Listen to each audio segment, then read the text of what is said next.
नमस्कार. नेहमी पालकच्या भाजीचा गरगटा खायचा कंटाळा आला असेल, तर आज आपण याच पालकच्या भाजीपासून सुकी भाजी बनवून घेणार आहोत.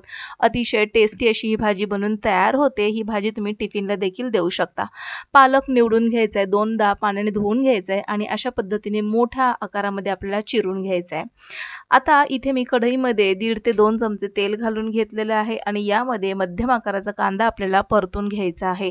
छान असा कांदा परतत आहे तोपर्यंत इथे मी 4 ते 5 हिरव्या मिरच्या मोठ्या आकारामध्ये कापून घेतलेल्या आहेत. सोबतच थोडासा लसूण इथे मी ठेचून घातलेला आहे आणि आता हे सर्व जिन्नस छान असं थोडासा रंग बदलेपर्यंत परतून घ्यायचंय. पालकाची सुकी भाजी आपण जेव्हा करतो त्यावेळेस पालक बारीक जास्त न चिरता थोडासा मध्यम आकारामध्ये आपल्याला चिरून घ्यायचा आहे.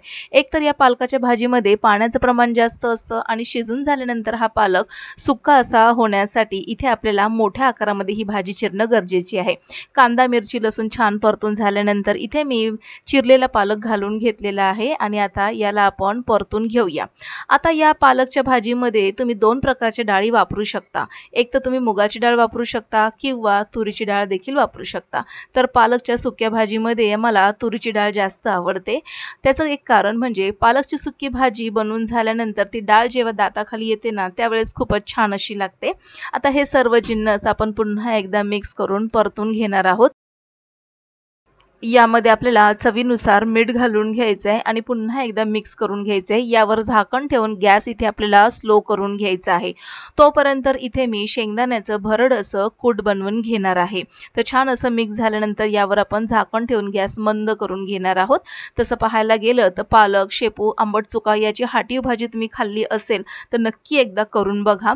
तर याचा व्हिडिओ देखील आपल्या चॅनलवर उपलब्ध आहे. तो देखील तुम्ही पाहू शकता. अतिशय टेस्टी आणि भन्नाट असा पालकाचा गरगटा बनवून तयार होतो. तर तो देखील पालक, शेपू, आंबट चुका घालून तुम्ही एकदा नक्की बनवून बघा. आता हे जे शेंगदाण्याचं भरडसर कूट आहे हे यामध्ये घालून घेतलेलं आहे. पुन्हा एकदा आपण मिक्स करून घ्यायचे. आता व्यवस्थित मिक्स करून झाल्यानंतर पुन्हा आपल्याला यावरती झाकण ठेवून घ्यायचं आहे आणि छान अशी एक वाफ काढून घ्यायची आहे.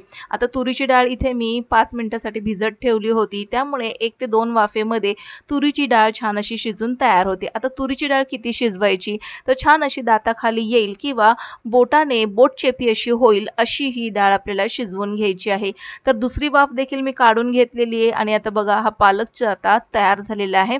मस्त सुकी भाजी बनवून तयार झालेली आहे आणि यातील जे आपण भरड असं शेंगदाण्याचं कूट घातलेलं आहे ते देखील अतिशय भन्नाट असं या भाजीमध्ये लागतं.